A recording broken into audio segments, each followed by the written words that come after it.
So we'll look at one of the properties of materials, and the material that we're using is just an ordinary elastic band. And one of the properties that I predict this elastic band's got is that it will stretch. So it's a material that's designed to extend under a force and then spring back to its original shape. Now, if you pull an elastic band too far, it won't go back to its original shape. The same as a spring. There's only a certain extension that it can achieve before it breaks, and then it's no good. So you know, if you've ever pulled a spring too far, it doesn't go back. We're going to explore how much this elastic band will stretch. Now, I haven't got any fancy equipment because I'm working from home, and I'm guessing you are too. So we're using this setup. I've got two paper clips exactly the same, and all I've done is I've straightened them out. I've connected one end to an elastic band, one end to a hook on the wall. You can straighten that a little bit more and hook it on the back of a chair, and then I've got another one that's just a loose hook there. Now, in science, we always measure using a ruler.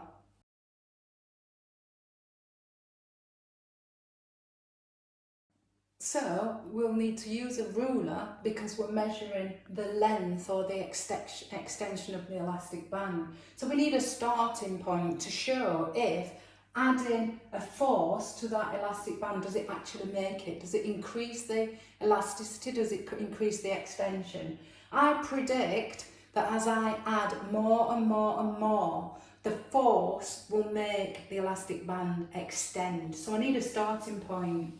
So I'm going to put the scale right at the top of the elastic band, and I'm going to measure where it lands, where it is at the bottom. Now, if I look up, that's just less than 7 centimetres. But if I look down, it's nearly 7.5 centimetres. But if I look at eye level, it's about 7 centimetres. So I'll record that. So my start extension is 7 centimetres. To apply a force, I'm going to connect this plastic bag by one of its little arms to the other end of the paper clip.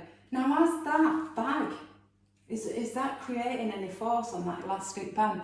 You'd think not really, it's only a very light elastic band, but we need to check that because we need a good starting position. So it's at the top again. I'm looking at eye level, and it is actually just over 7 centimetres. Now, I could use anything to apply weight to this. So I could use any object really. And I've just got some coins. Now, I found these coins just laying around. Would it be fair to put that one in, measure the extension? So one coin, the extension, wow, is 8. So one coin means that that elastic band extends 1 centimetre. Now, would it be fair to use this one next and say that's 2 coins? So I've put a 2p coin in and a 1p coin. Is it fair to say that's 1 coin? That's 2 coins? No. It wouldn't be a fair test because that's about half the mass of that one. So it wouldn't be a fair test. We have to use the same coins. So let's see if adding another coin makes it extend. Yes, it does. It's now just 8.5. That's made it extend even further. There are lots of different ways you can go with this experiment. So firstly, you need to record your results on a good table of results. Scientists share their results. That's what we do. The more results we get that are about the same, the more confident we can be, the more reliable those results are. So you need to record your results. This is a table of results, or some results that a student gave me recently. I don't know if you can see that, but can you make any sense of that result? I know some things in centimetres. These must be more important because they're circled, but does that tell me how much that elastic band has extended? No, it doesn't. And if I gave you, or the student that gave me that table of results, if I gave them that back in 2 weeks' time, they would not know what that experiment was about, and they would not know what the results meant. So it's pointless. We need a nice, neat set of results. That's the first thing.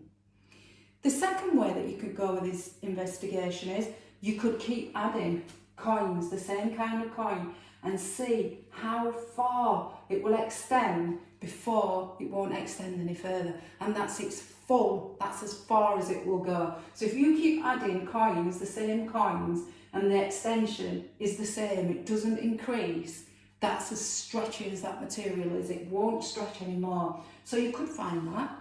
You could use different kinds of elastic bands like this kind and compare it to this kind that, you know, they're the ones that you find on the floor that the postman drops sometimes.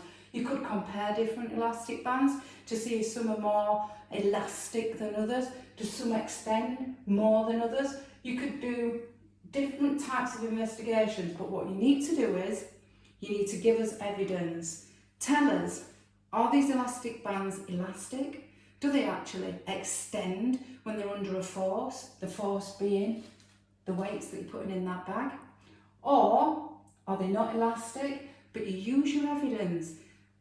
This elastic band stretches more than this elastic band because this one took 20 coins and this one only took 4, and then it didn't extend any further. And these are my results that prove it. And that's being a good scientist.